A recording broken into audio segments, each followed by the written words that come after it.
to the first installment of B's Classic Nights of Boxing.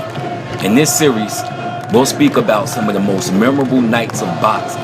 This series is interactive, so drop a comment, tell me your favorite boxing matches, and most of all, like, subscribe, comment, and share.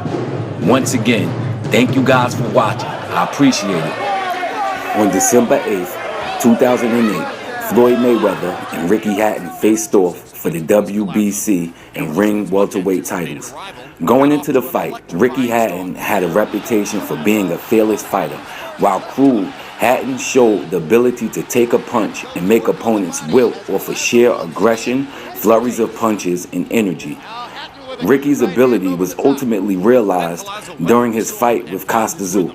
In what can be only described as a war, Hatton took Costa Tszyu's best punches and ultimately broke Costa Tszyu's will with an 11th round stoppage. Just at the slipping of the canvas, but quite rightly, Ricky took full advantage of that. I think they've retired them. There's something going on in the corner. Let's have a look here. Dave Paris is talking. The shoot's gone in, it's over! The dream is made real! Ricky Hatton rocks the world with a truly stunning win over a modern legend.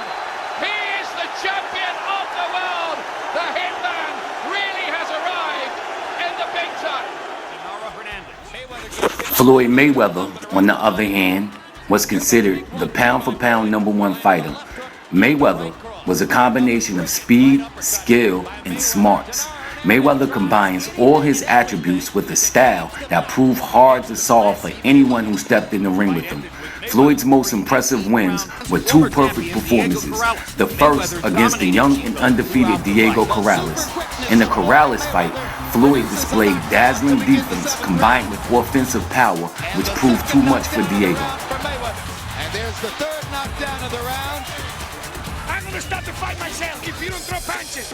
Right hand, another knockdown, fifth knockdown of the fight. Ray Woods is up on the apron. That's going to be the end. Floyd's second best performance was against Arturo Gatti, a fight where Floyd proved to be a star.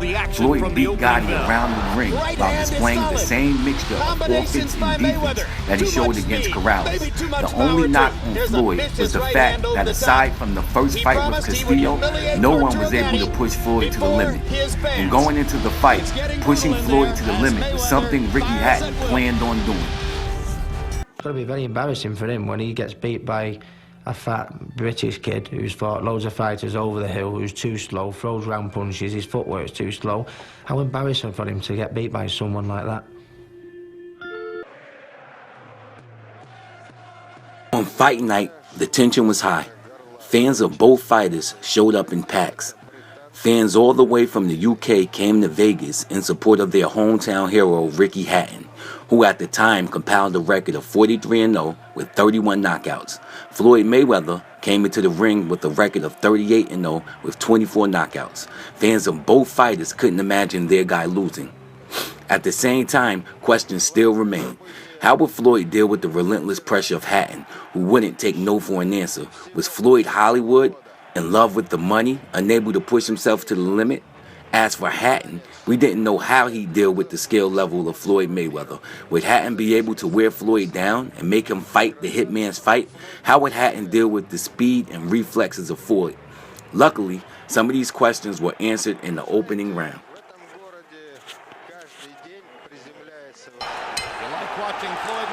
At the opening bell, the strategies of both fighters were apparent. Ricky Hatton attempted to rush in and crowd Mayweather. Floyd stepped back, jabbed, and attempted to clinch Hatton. Joe Ortiz broke the action, and this will foreshadow the rest of the fight. The first round was characterized by Hatton rushing in, Floyd jabbing, and taking steps back while attempting to walk Hatton into a left hook or straight right. What the first round showed was that Ricky Hatton would continue to pressure Floyd, and Floyd's strategy was to take steps back, jab, and keep the distance and walk Hatton into a big punch. Interestingly, we actually saw that Hatton forced Floyd to fight at a faster pace. At the end of the first round, while Floyd landed the cleaner punches, Hatton forced the pace and made Mayweather work hard. For the rest of the fight, people wondered if Floyd could keep up the pace set by Hatton, or if Floyd would slow Hatton down by timing him with a perfectly placed shot.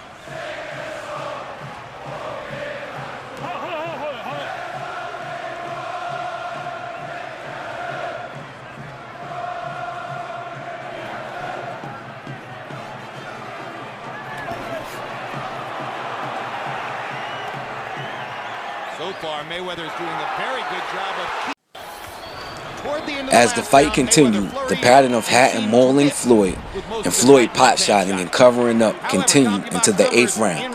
In the 8th round, Floyd began to put together body punches and combinations. These body punches and clean right hands seemed to bother Hatton as Floyd unloaded the punches on him.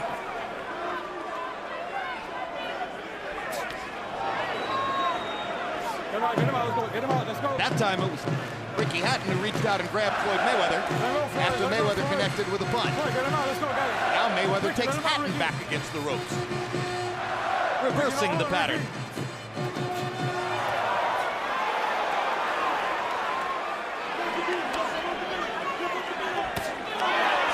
Uppercut by Mayweather. Good punch. Yeah, Floyd is really... He's mixing up his attack. Well, Ricky is breaking the best out of him.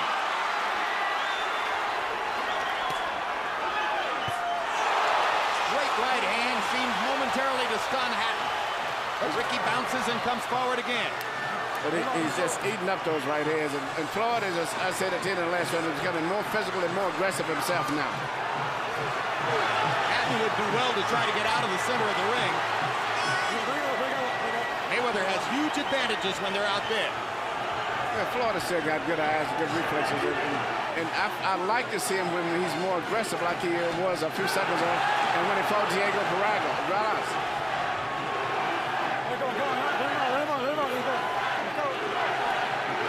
Now Hatton's back to where he wants to fight. Mayweather seemed to make it available to him as though he wanted to take a break from all the offensive action.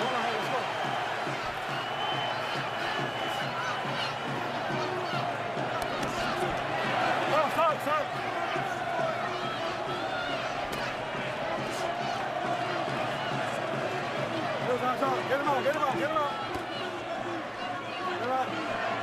go, watch out. One thing, Ricky cannot afford to get tired, because if he ever gets tired, Floyd is going to explode and will take him out, because Floyd still can think very good when he gets tired. Good quick left hook by Mayweather as Hatton came in. Sometimes it's the right hand, sometimes it's the left hook. Huge round for Mayweather here in the 8th. And don't forget, there's no standing count here. Mayweather believes he's got Hatton in big trouble. Hatton gets a chance to land a right hand in return. Mayweather brought the crowd to their feet with that offensive assault, and it was brilliant stuff. Now Hatton shows he's not done yet.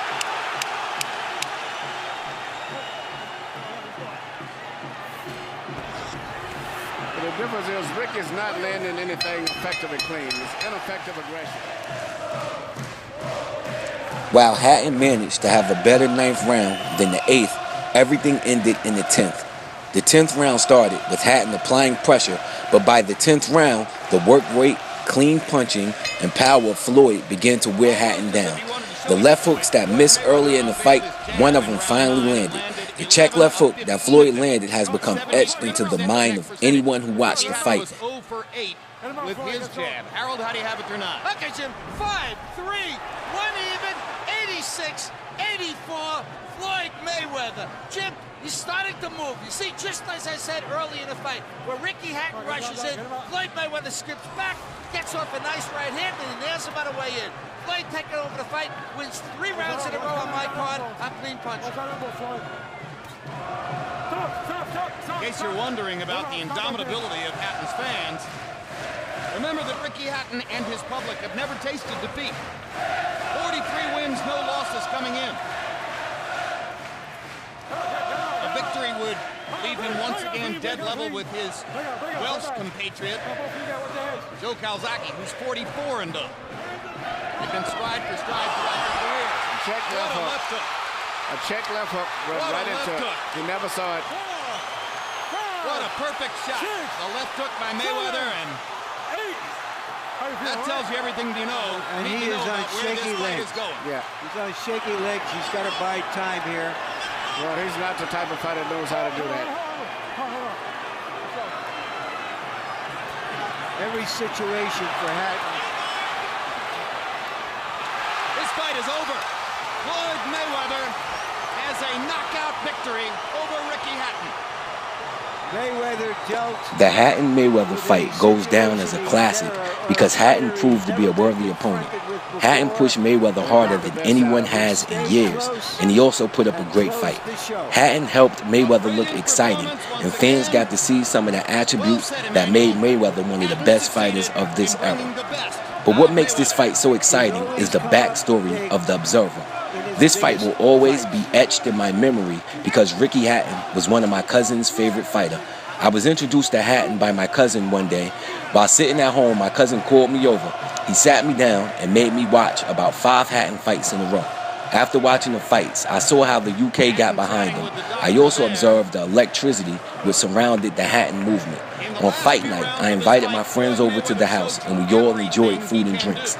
In the end, the fight proved to be the perfect backdrop to an all-around good night.